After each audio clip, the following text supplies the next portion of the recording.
Hey guys, welcome to my channel. If you haven't already, please support, like, subscribe, comment. Please share your thoughts. Thank you. All right. So if you guys see me looking down, it is because I am going based off of the slides that I created for this video. And it is about RBT versus paras and the pros and cons and the differences between two of the professional fields.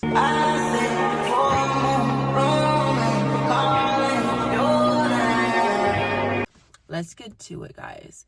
The reason I decided to make this video or share my thoughts on either or is because I've been a paraprofessional and I've also been in RBT. I'm currently in RBT as we speak. So, first things first, paraprofessional. What is a paraprofessional, you may ask? So, a paraprofessional, paraprofessionals are educational workers who support students and schools under the supervision of a teacher. So, that sounds like so much fun, doesn't it? So here are the pros of being a paraprofessional. I'm just going to start out with the goods before I start out with the cons, okay? Pros: direct impact on students, hands-on experience in education, you build stronger relationships, a structured schedule, lower barrier to entry, team-based work, skill development, emotional fulfillment. Those are the pros of being a paraprofessional. I want to go back to a structured schedule. Yes, it is a structured schedule because it is within the school and the DOE, Department of Education. So you are getting those full hours. So that's a huge pro, you know? You don't have to worry about, seeing a client in the evenings or if they were to cancel. A paraprofessional definitely will guarantee you work during the school year. So that is a huge pro. And the direct impact on the students, you're getting to know these kids and you're also assisting them with the teacher, which can also tie into a con. And hold on. We're going to get into the cons of being a paraprofessional. Lower pay, limited authority, high emotional and physical demands, less recognition, limited advancement, inconsistent duties, job insecurity, behavioral challenges, lack of planning time, and even benefits vary. It also depends on the company that you are working with. So, for example, one company may provide you benefits and the other company may not provide you benefits. So it's definitely, it's kind of like a double-edged sword. You don't know what you're going to get. Sometimes if you do get, a good job that will provide you the benefits, you don't know what you're going to work with. You don't know if you're going to work with a kid who's very aggressive. You don't know if you're going to work with a nonverbal kiddo. You don't know the classroom structure just of yet. So that's something that you have to get acclimated and kind of used to working with. And every teacher is different. Some teachers are more cooperative than others. So that's a dibble dabble that you have to deal with as well. And also the team base.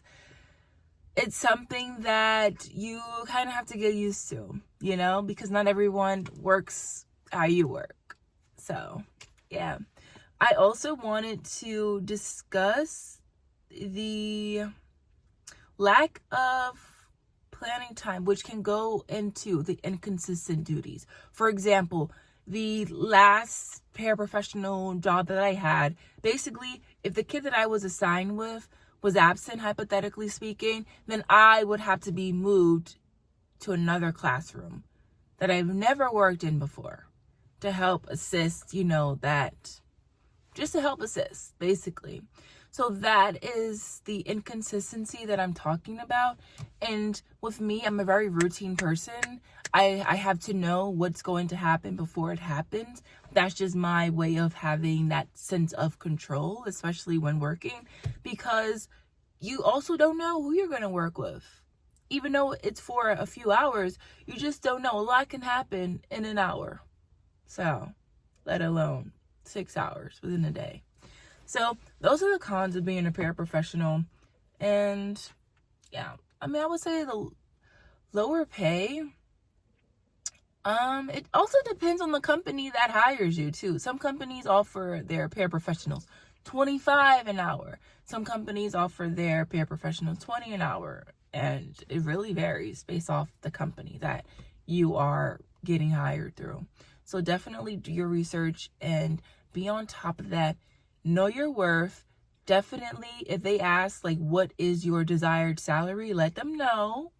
Because based off of your experience, your expertise, your resume, they might push you into a higher salary. So just never know. Closed mouths don't get fed. So we're going to go with the registered behavioral technician. And what is that, you may ask? So before I get into the pros, I'm going to basically let you guys know what is the main role of an RBT. RBTs must exhibit empathy on a daily basis. They must be able to understand why their patients exhibit certain behaviors. And they use the strategies they've learned to best support their clients or students. So also, I'm just going to say this in the best way possible. RBTs also take information and take programming from the BCBAs. The BCBAs are above RBTs. If you were to look at it in a higher hierarchy or like an umbrella bracket. So you have the BCBAs, and you have the RBTs, and you have the BTs. So yeah, BCBAs are more so master level.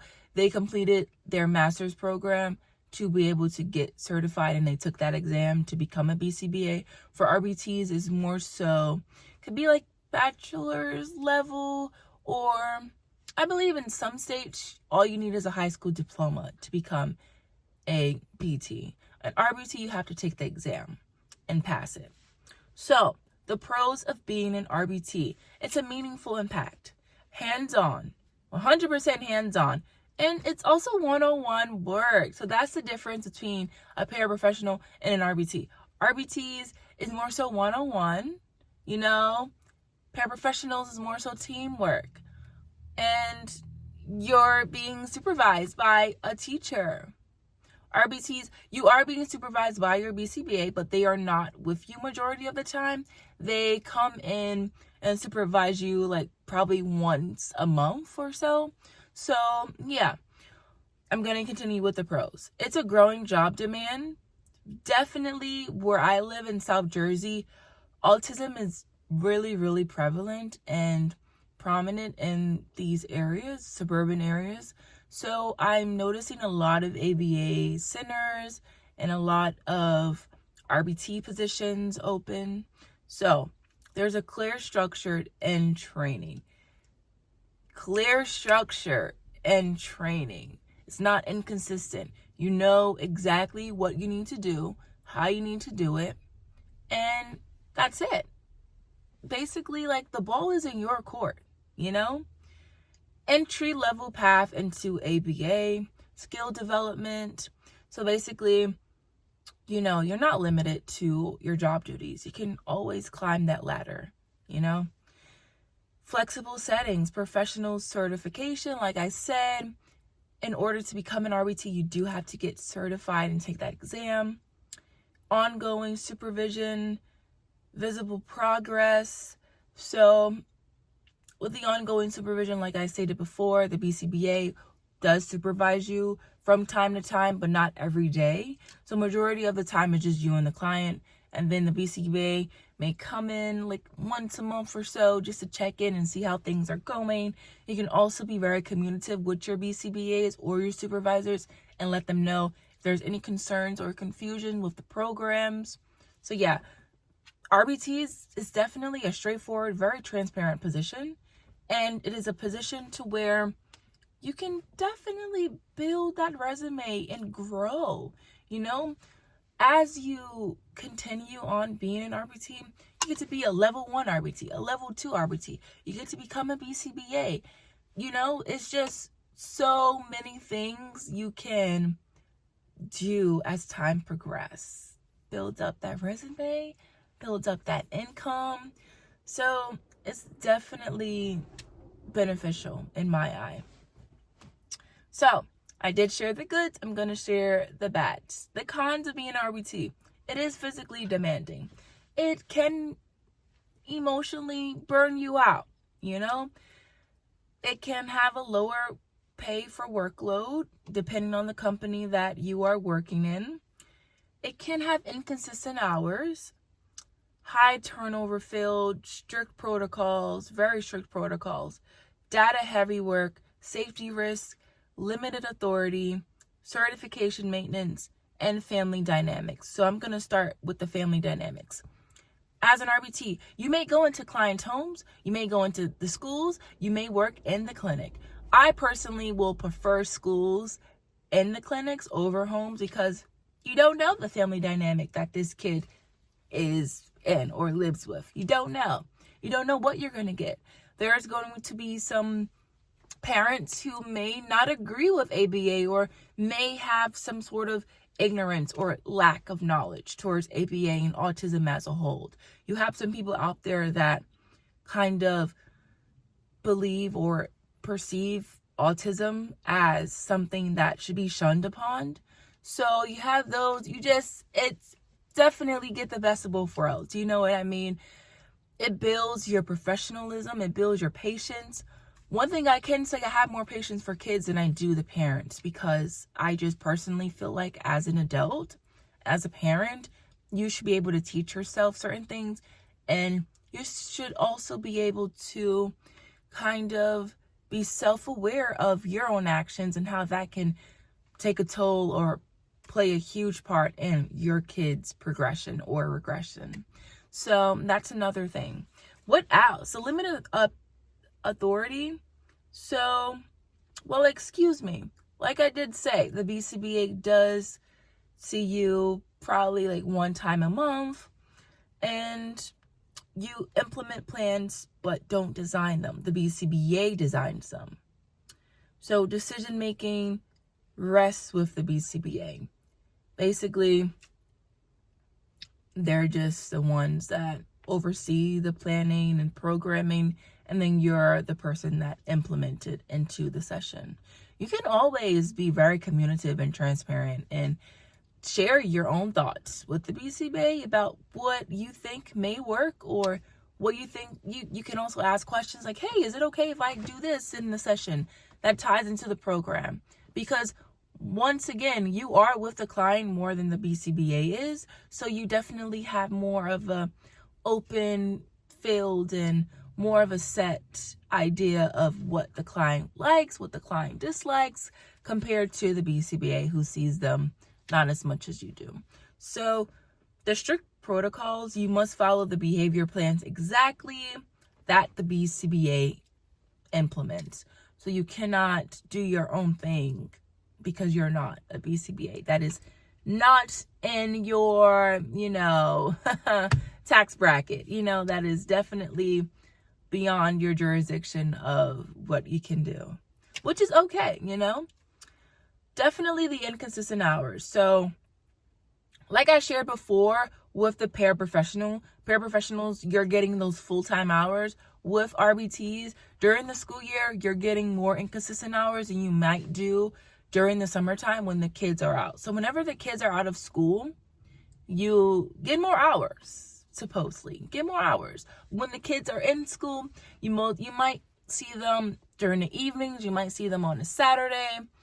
Yeah, and that's another thing. With RBTs, they might request for you to work during the weekends, which can be like,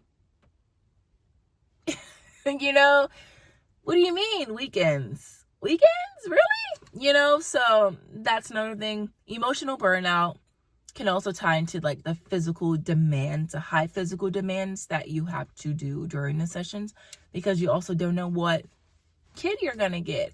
You may get a kid who's aggressive And it's up to you. You're the person that's working with this kid one-on-one. So it's definitely something that you just have to just let it sink in, be patient, show yourself grace, ask questions to the BCBA, and over time you get more confident in the field. So once you kind of become more confident in what you do and how you do it, then I would say you'll be okay. But the first few times around and the first, few sessions getting to know the client, it can be definitely a challenge, and sometimes progression may lead to regression, and it can be kind of inconsistent. Sometimes you're like, wait, am I doing something wrong? No, you could actually be doing everything you're supposed to do. It could just be the environment the kid is living in. Because once we leave that house, or once the session is over, we don't know what happens, what goes on in the house that the kid lives in, Some parents spoil their kids. Some parents they're so oblivious to how they are impacting their kids' behavior, so yeah. And honestly, the lower pay for workload, compensation may feel low compared to the intensity and responsibility of the role. But also, I'm going to keep saying this, it depends on the company that hires you. Every company has their own pay rate. There was one company that wanted RBT to work for them, and they offered me $20 an hour. There was another company that wanted an RBT, and they offered me $34 an hour. So it definitely depends on who hires you. And I would say, personally, if I could choose, I would choose RBT over paraprofessionals because I enjoy that one-on-one work. I don't like feeling like I'm being supervised or micromanaged by a teacher. Because sometimes the teachers may not be right 100% of the time. And they also have a class with other kids to facilitate and worry about. So it's not 100% of the time you're going to be focused on one student, which is why paraprofessionals can come in handy. But yeah, I would say RBTs pay more, in my opinion, than paraprofessionals. RBTs provide you that job security. They provide you that, the level of optimism to being like, a year from now, I can go to a master's program for my BCBA, and or 5 years from now, I can become the assistant director of the company. So it's like a ladder. Paraprofessionals is kind of like you're just, stemmed to that one position. And there's no level of professional development or professional growth that I see from paraprofessionals. So yeah, that's it, guys. Thank you so much for watching. And I don't know if I should make more videos showcasing just my experience as a paraprofessional in an RBT. March, it will be a year since I've jumped onto the field, and yeah, I'm just really astonished that I even was able to stay with a company for that long, because normally I'd be out and about ready to move on with another company the second I just don't like a certain thing about the company, or just, yeah. So that's it, guys. Thank you so much for watching. Please comment down below what you think, what your thoughts are, because everyone has their own opinion and everyone is entitled to share their own opinions. Also, subscribe and show support because it is free, babes. Bye.